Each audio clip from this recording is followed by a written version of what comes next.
একটা কথা বলি, বাংলাদেশ হচ্ছে একটা মাদা চু কান্ট্রি, বুঝেন নাই? আমরা বাঙালি রইলাম একটা মাদা চু। তাই যদি না হয়, মনে করেন আজকের এই খেলাটা মানে কিভাবে এটা হারলো, মানে আমি কল্পনা করতে পারি না। এখন হয়তো অনেকে আমার উপরে রাগ করবেন, অনেকের হয়তো খারাপ লাগবে ভাই।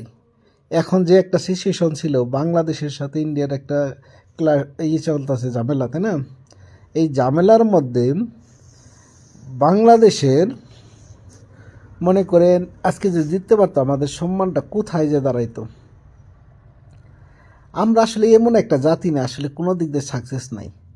বিদেশে আমরা একজন আরেকজনের গোয়ার মধ্যে আঙ্গুল দিয়ে মনে করি যে সবাই সবাইরে করে রাখি, দাবানোর চেষ্টা করি, মানে সেটা তো আছে। সেই কারণে তো বাঙালি বিদেশে যারা থাকে বিশেষ করে, তারা কিন্তু কেউ বাঙালির পছন্দ করে না, অন্য সবাই পছন্দ করলো বাংলাদেশিরে।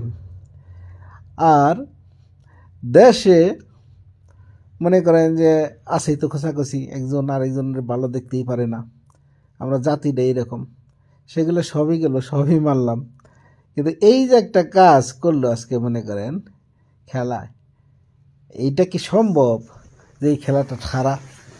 আর এটার মধ্যে আমাদের মান সম্মান কতটুকু জড়িত ছিল? সারা বাংলাদেশের মানুষ না, শুধু মুসলমান জাতিও মনে হয় তাকাইছিল বাংলাদেশের এই ম্যাচটার প্রতি।